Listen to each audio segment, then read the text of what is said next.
Jadi begini ya, lepas dari kita semua masih masih berduka lah terhadap fenomena ini. Tapi faktanya untuk konteks Indonesia yang sebesar ini kita ndak kecolongan-kecolongan banget lah. Dengan artian sebesar ini kecolongan 1-2 mungkin ya secara teori sosiologi ya, bukan dari segi maklumi tapi kita tidak bisa maklumi, tapi secara teori sosiologi itu tidak besar. Artinya begini, kita juga mengapresiasi semua perilaku tokoh-tokoh di NU atau Muhammadiyah atau tokoh-tokoh moderat yang lain bahwa ini bisa meredam gejolak besar ekstremis. Kita juga harus mengapresiasi lah, jangan sampai karena kejadian 1-2 itu kita anggap gagalnya para dai yang moderat atau gagalnya Islam rahmatal lil alamin. Nanti kita malah bikin satu evaluasi yang mungkin menyakiti. Tapi akan saya teruskan bahwa ahamiyatul fikih tadi ya, orang itu harus nyaman dengan fikih. Misalnya andaikan saya miskin, saya akan menganggap cari nafkah untuk keluarga itu fardhu ain. Menafkahi ibu saya yang sudah lemah itu fardhu ain. Sehingga kita harus kuat untuk menghasilkan uang, menghasilkan pekerjaan dan sebagainya. Dan itu yang diajarkan Nabi ketika ada seorang muda yang kuat sekali, ya Rasulullah saya mau ikut jihad engkau. Jawabnya Nabi, ahayyun walidaka, orang tuamu masih hidup. Masih ya Rasulullah. Qal fa fihi ma fajahid.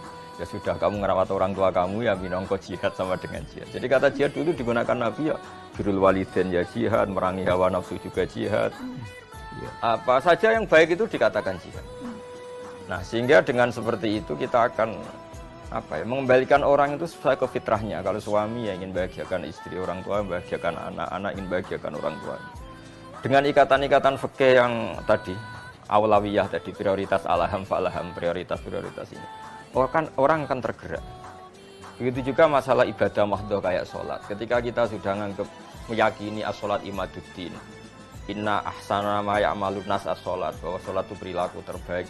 Jika melihat Indonesia yang banyak masjid, kemana-mana mau sholat gampang, kamar mandinya bagus, tempat wudhunya bagus, kita anggap prestasi Indonesia sudah luar biasa, bukan negara tauhid, bukan negara, karena apa-apa itu gampang sih.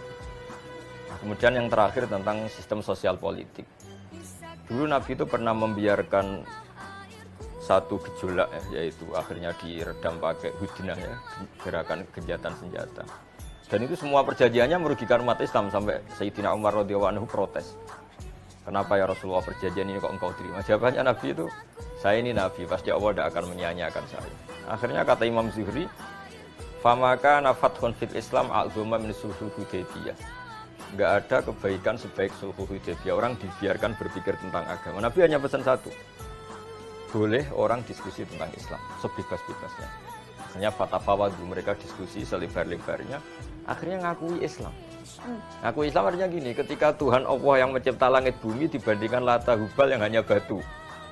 Ketika yang jadi Nabi Muhammad, orang yang majarobna ali kadiban, tidak pernah bohong, dibandingkan nabi-nabi palsu yang kerjaannya bohong.